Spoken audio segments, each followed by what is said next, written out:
Let your soul and spirit fly into mystic.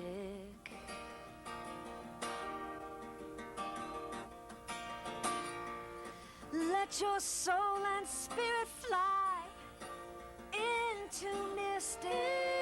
Into mystic. Into mystic. Into mystic.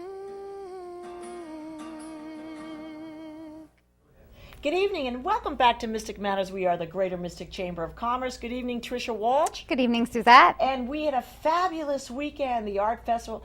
It went off smoothly. And we could not have asked for nicer weather. The residents were happy. The artists were happy. The merchants were happy. Mm-hmm. And the staff and our volunteers were happy. Everybody was happy. It was great. So, you know, it doesn't end for us, does it, Tricia? It never ends. Okay, so what's going on? So we're rapidly approaching Taste of Mystic, which will be September 6th, 7th, and 8th this year. And we are also coming up to Fall Fest, which will be October 12th, and that will be in Grine. So, and then you'll hear more about our holiday events, which are right around the corner. I can't believe I would actually even have to mention already. So let's stick with those two for right now. Well, it's funny because, you know, when we get to the summertime, we always gear up and the weather is starting, but this really starts a very busy time for the chamber. I think that there's not really a not busy time. I will be honest with you. I guess I have to agree with her on that. But we have a very special guest this evening. We do. We are so lucky to have one of our wonderful sponsors for Taste of Mystic, Patrick Bailey from F&F Distributors. Good evening, Patrick, and welcome. Good evening to you. Thank you for having me. Patrick is one of our beer sponsors, along with, so he's from F&F, and when we have Levine Distributing, we have Jonathan Edwards Winery and Barefoot Wine. And Patrick is going to show us, I think, some local beers tonight, right? Correct, Trish. We are showing you some local beers today. Well, welcome, Patrick. And you know, we had a little conversation, just sidebar, and we always do just so that we can prep ourselves. And first thing I said to Patrick is, I don't know anything about beer, okay? I'm not a beer drinker, and I don't know anything about beer. So I'm going to just kind of rely on you, Patrick, to walk us through what is beer? How is beer made? What's the consistency? Can you just answer all those questions? Certainly a broad question to ask. There's probably 2,000 different types of beer out and there. I didn't know that. Yeah, it's a little bit more than what it used to be, just a light beer, a dark beer, and then that's it. But you have everything from a stout porter, lagers, Belgian white ales, Trappist monk ales, everything. So beer connoisseurs, just like wine connoisseurs, know that. Correct. Okay. Or at least you would hope so. Yeah. Well, sometimes they may think they know everything, well, but you know. It's kind of like when you listen to people and how they order wine, and I listen very closely because is it more of a label type of thing, or is it more of the way it tastes, or? Generally, people are going to order due to style. You know. Interesting. Yes. So, you know, the styles that we're doing today is an IPA from Mystic Bridge, from Cottrell, Mystic Bridge IPA. And then its biggest note is that it has a bitter finish. It's hoppy. Hops provide bitterness to beer. Okay. Without the hops, beer would just be a very sweet mixture of, imagine like a Coca-Cola or, something like that, where it's just very malty but with nothing added. So what happens with this is they add a good amount of hops, especially in IPA. It's very hop forward, very big, very bitter. Right. And so they add those in to, at first, dial down the sweetness, but then as you start adding more and more, that particular flavor comes forward. Right. And did you know that, Tricia? I do. I have to say I'm a little associated with the the beer industry. I won't lie. But maybe you could explain IPA, India Pale Ale always, or is it Imperial Pale Ale sometimes? So an IPA started off in England, to give you the quick 5-minute story, not the whole Well, I find 2 it hour. just very interesting. Yes. So, I mean, that's... The whole 2-hour take your dissertation time. I will try not to give you, as Right. my guys will certainly attest to. I could go on for hours on really how an IPA started, but the basis of it was India was a colony of England back in the 1700s. The sunset never sets on the English Empire. Well, it didn't set in India, I guess. And so the troops in India wanted beer. So they would ship beers down to India, but on a 6-month voyage, the beer would spoil. So now somebody, through trial and error, through, whatever they did to get to that point where they figured out adding more hops to the beer, provided it preserves. Hops are a natural preservative too. Okay. So the more hops you have in it, the longer your beer will last. So this beer was able to make the journey. So, like they brewed beer for the troops, but then all of a sudden maybe Joe the brewer back in Old Mary, England, decided to, hey, why don't we try to sell this on the side too to some of the local taverns, whatever, just like today. But it certainly has evolved. Oh, really evolved. The IPAs back in England were more lighter than what you would think of with a Harpoon IPA, a Mystic Bridge IPA, or Two Roads Double IPA. Those are going to be lighter. So an IPA, not to just kind of jump all over the place, but so to finish that up, so this style got out in England, and then that style just grew from there. And then, obviously people start imitating and, trying to duplicate that recipe. And that's kind of the basis of where IPA started around 1750s. Okay. Is where the first kind of news articles started coming out with IPAs. So now, bitterness in beer is measured by IBUs, International Bitterness Units. Okay. And so what that does is if a consumer looks at a beer and he reads 55 IBUs, he knows it's going to be pretty bitter. So now the top of the chain is that the human palate can only taste 100 IBUs. There's some people that say 105 or 106, and that's okay. I mean, there's a little range there, but basically you can taste around 100 IBUs. Everything else is just your senses aren't going to be able to notice it. And so the IPAs that are popular today usually range around between 55 and 70. If you go back to England, they're around 45. And what would be like a Coors Light or a Miller Lite? 5 to 16.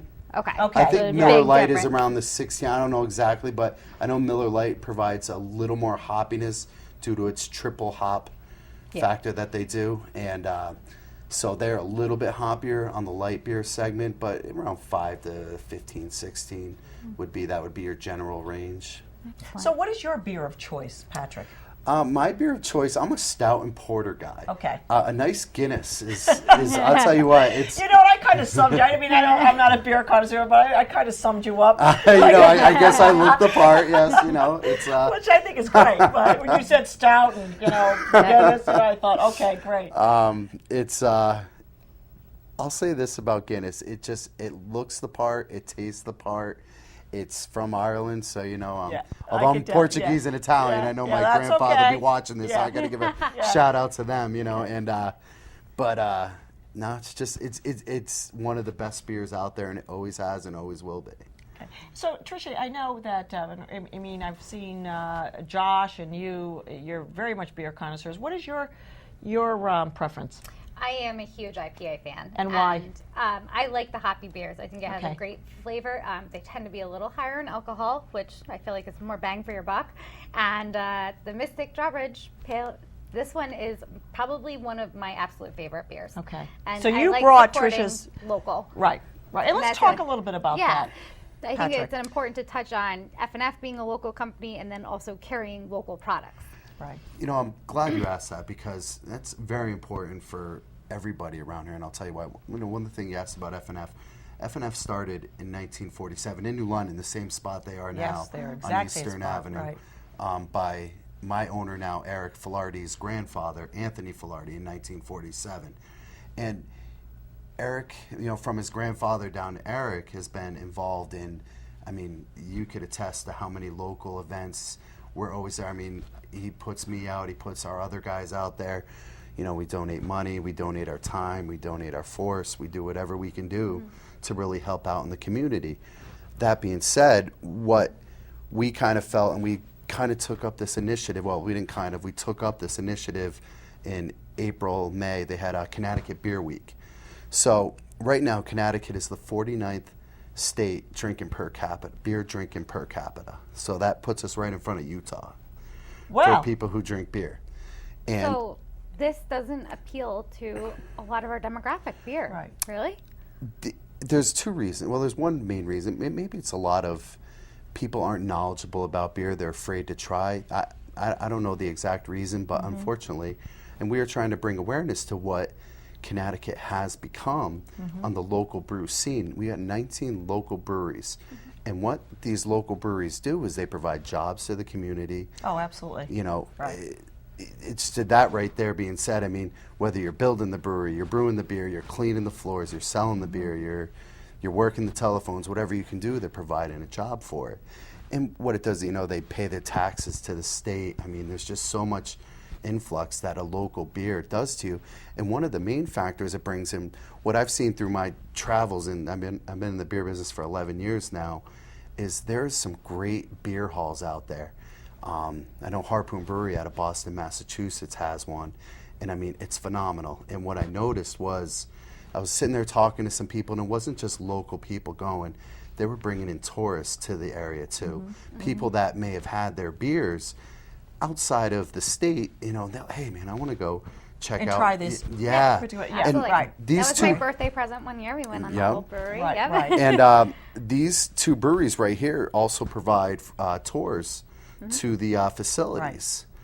And and that helps bring in tourism, which again helps out the community. Right, And in the local economy. oh yes, and I've tried beers from around the world, and I'll attest that any one of these, and not just mine, any of these Connecticut local beers are just as good, if not better, than any beer brewed out there. And I know we're going to try the beer today, but what is the age range? Because you typically you will, does a beer drinker go later on in life as they age, do they turn into wine drinkers, or is it mainly the guys just stick with the beer?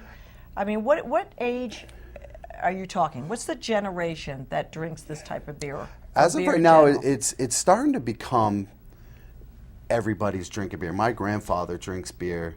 You know, my 21-year-old drinks. My 21-year-old cousin. I don't have a 21-year-old son, but 21-year-old. We have to make sure he's 21 as well. Yes, I say 21. Drink responsibly.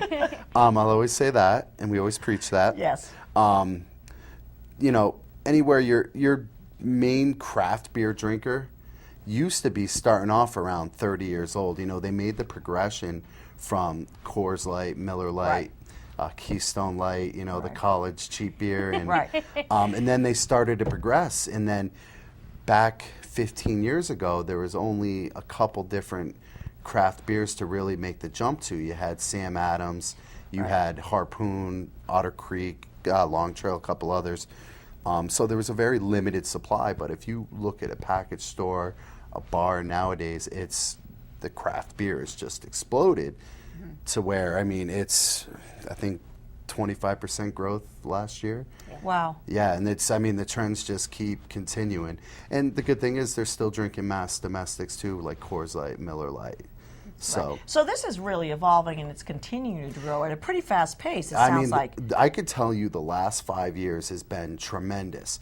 Jim Cook had a quote. Jim Cook, the brewer, the owner of Sam Adams, had a quote that, and this is a fact. I mean, you wouldn't say it. Right now, there are 4,000 different breweries that have a license to get started in America, and he says about 2,000 will come to fruition. So right now, you're looking the next 2-3 years, another 2,000 craft brewers coming out of the box, brewing their beers. And I'll tell you, they're not brewing light beer. They're brewing IPAs, double stouts, Russian Imperials, quad Belgian triples, and whatever you could possibly think of, pepper beer, whatever you could possibly think of that is something that's going to work in beer, they're going to brew. The creativity factor is huge. Okay. And I think that, it's interesting is that there's competition always for space when you're thinking about, shelf space and space in a cooler at a store or something like that, or how much a restaurant can carry. But they almost, the person that likes to try those beers likes to keep trying new things. And, maybe they'll find one that they stick with that they always go back to. Like, I always go back to the Drawbridge. But there's, I have the double one the double IPA from Two Roads in my fridge right now, just because I had never had it and I wanted to taste it. So you just want to do some comparisons. Yeah, it's kind of Okay, nice to yeah. have, your one that you really enjoy, and then always to try something new. And, if you're out, especially if you go, further out of this area, if you go out of state, even you can see stuff that you wouldn't even be able to get here, and it's really just interesting to be able to try all those beers. So when you and Adam have people over and you're buying beer, what is your beer choice? Oh, if we have people over and we're buying beer, I mean, it's sort of generic, or is it well, something that you like? we buy ourselves the good stuff, Okay. and then we buy our guests the Miller And I Lite, just- which is equally as good. And I want you to know that you heard it here, okay? So if you're ever going to Adam and Trisha's house for dinner, I would definitely call them up and say, hey, listen, can you give me the good stuff? I would say Adam better have a good selection of beer. Well, he knows what's good for him. He has a selection. It's just a guest selection and then our selection. And you know, just getting to that, and you know, just seeing the fruition, how you're asking with Yeah. the craft beer. Yeah. In years past, it was a 30-pack and maybe a 6-pack of something good, and now it's like, you know, maybe a 30-pack, but then 2 cases of just a nice variety of some real nice craft beers. Well, the other thing is, too, as we talk about the evolution of beer, there must be some tremendous competition. And so you have to keep crafting sort of your craft. And it has to always be certain particular guidelines. You've got to keep up. It must be very stressful at that particular level. You know, it's always said that, you know, whenever I tell somebody I'm an import craft guy, oh, you must just have the easiest job. And I'm like, Right. you know, one of the problems is there is a big influx of a lot of varieties. That's good and it's bad. It's sure, you know, but Yeah. I love it because it just brings some really great innovation to the brewing community, and it's not a bad thing.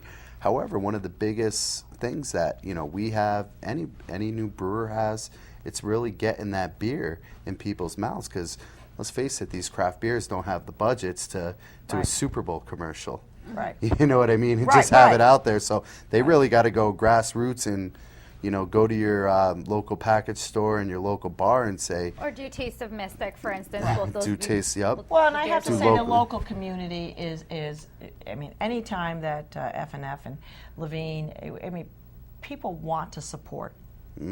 They do. They want to Yes. support. Well, because we It's know very- these people. It's We- very you know. important. And I'll tell you, we sponsored the Mystic Blues Festival Yeah, this what a year. great It festival, was yeah. a great time, and I gotta thank Amy and Chris for Great including us people. in it. They They were serenaded Yeah. us on the show. It was very wonderful. Yeah, we were serenaded.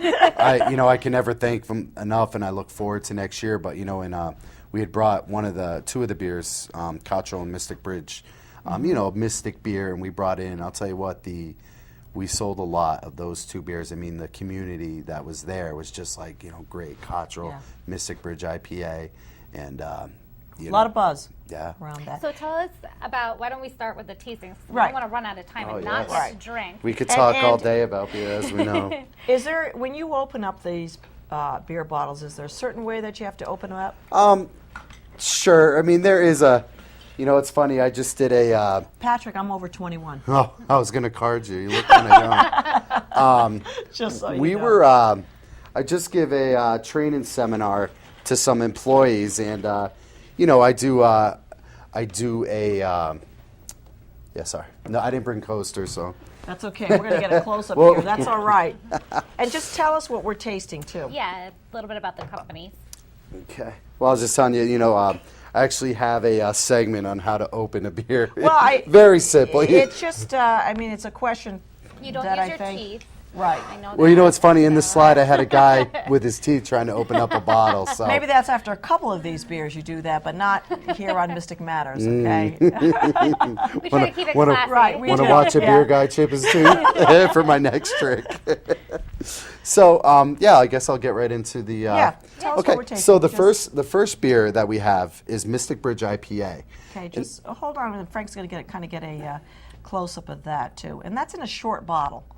Yes, they have 12-ounce bottles. There's Yeah. different. I mean, the Two Roads is a 12-ounce bottle too, but you know, hey, I figured why not bring it? Yeah. you Said know. Trisha's Okay. had a rough day. I'm going to bring it back. Right. Trisha's got to get the 22 today. And yeah. there you have it right on the screen. And that's our Okay, beautiful that's- drawbridge in downtown Mystic. So Right. it's reason perfect. enough. Thank It you, is, Patrick. yeah. So what this is, back in 1996, a man by the name of Charles Buffum Mm-hmm. opened up the Cottrell Brewery. And it was kind of funny. I was, looking as I know pretty much the whole story, but you always like to know your notes. And so it had a picture of him, well, from 1996, however many, almost 20 years ago. And he's rolling his first keg to C.C. O'Brien's in Pawcatuck, the very first Down beer the ever street. sold. Oh, my and they had it on gosh. a little dolly, and they're Oh, pushing my it down. gosh. So it was kind of, a Yeah, it's little, neat. yeah, it was Yeah. that. If you ever want to really get grassroots local, Yeah. this is the man And that's right important that you said that. Yeah. That really is. here. And so study. Now, how do you pour this? Okay, so I'll give you a Yeah, quick I tutorial. wanna So see what you're going to do is you're going to tilt this glass at a 45-degree angle, and then you're going to pour it right down the side. Okay? And then at about, once it starts getting halfway, you just want to slowly tilt it and move it to the center Okay. and get a nice head That's on a there. big taste. Yeah, well, we're not going to drink all of it. Oh, no, but- I like visual is Okay. good, visual is so good. let's try that. All right. Is that the same thing that we're Yep, trying? same thing. I'm going to Yes, pour I'll you. hold on. So Cottrell started out with their original beer that was just the Cottrell, right? Oh, poor and half. then Okay. the Mystic Drawbridge is relatively new. When did they come out with that one? 2007. Okay. And Okay. that's had huge success, correct? Mystic Bridge IPA is their #1 SKU now. Awesome.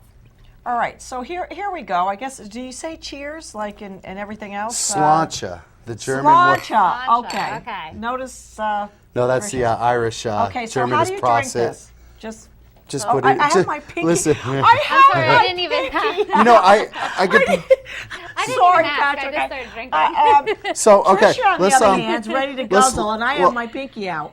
Okay. let's kind of we could go through it real quick. Okay. Yeah, So so- what it's AATMF always Okay. announce the main fact. So Okay. it starts with appearance. Okay, appearance. So you're gonna have a nice caramel. Okay, I have my pinky out. It's Yeah, got to that's go okay. back Put in. that pinky Okay. in. All right. We're- So So, it has a it nice has a nice caramel, okay. caramel color to it. All right, we got clear. that. It's clear. Okay, So, Frank, here we go. All so right. then you want to go aroma.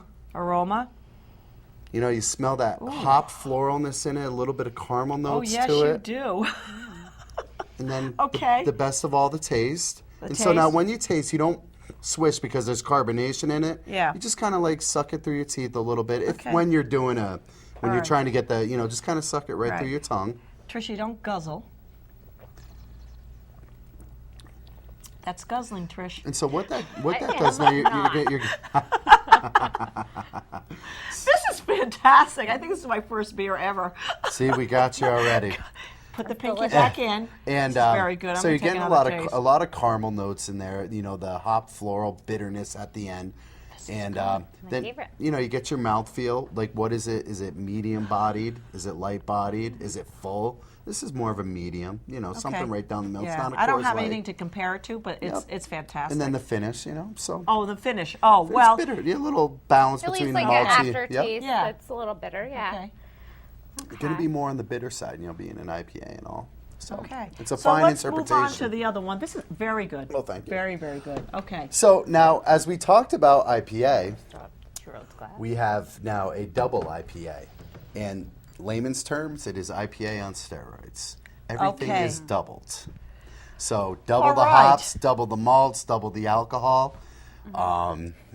And You heard it here on Mystic Matters, just so you know. And okay? maybe, can you tell us And real you hear quick? it right here. yep, So regular beer, like just your regular basic beer, alcohol content on that is about, what, 5?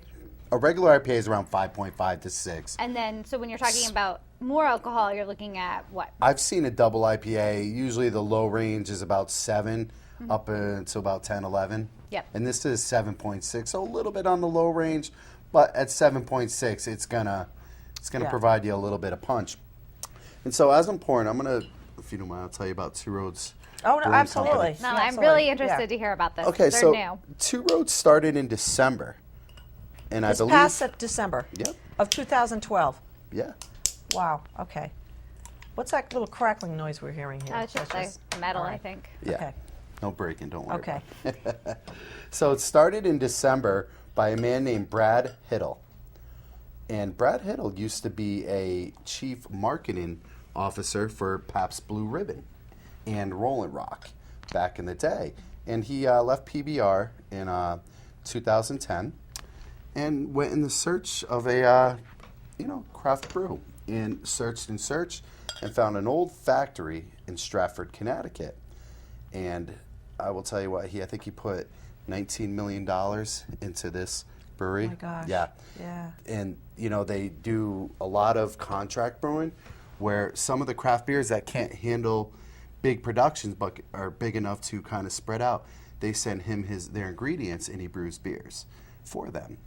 However, he has a beautiful line that he put out himself. And I mean, it's anywhere from the Road to Ruin Double IPA that we're tasting here, the White IPA, the Saison, the Workers' Comp Saison, and the Old Factory Pills. And he brews some limited releases, Kentucky, which was a beer aged in Kentucky bourbon barrels. I saw that yesterday. Yeah, That's that just gave off like great vanilla toffee notes. And actually, Jason Ahlstrom, I think he's the creator of BeerAdvocate.com, posted it on his Twitter page that he was drinking, and I was like, "Oh my God, yeah, it was really That cool." was a good plug. Oh yeah, Yeah, I'm that was like, a wow, great plug, that was yeah. great. They make a double bock, and now they're for the fall season they're making a Rhodes Mary Baby, a play on Two Roads, yeah. Rosemary's Baby, and a pumpkin. So it's so big things to come with Two Roads in the state of Connecticut. Okay, Patrick. And first of all, we only have a couple of minutes left, so Tricia. Yes. We're going to say, first of all, cheers to F&F. Cheers to you, Patrick, for bringing just your wonderful personality thank you. and some history on beer, and also everything you guys do for our community. We thank you very much. Thank you for having us. So what we're doing here is sort of a cheers and a send-off to Patrick.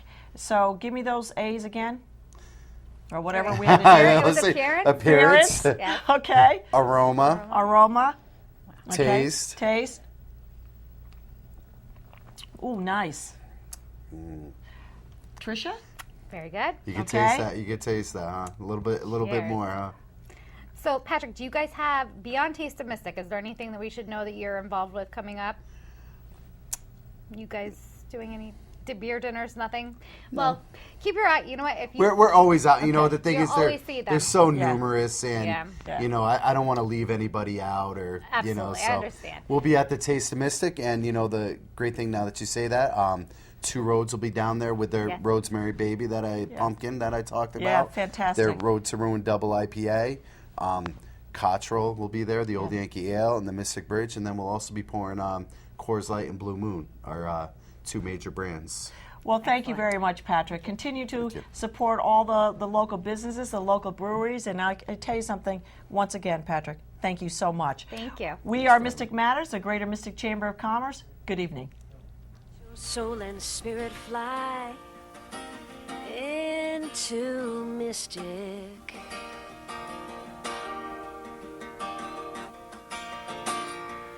Let your soul and spirit fly into mystic.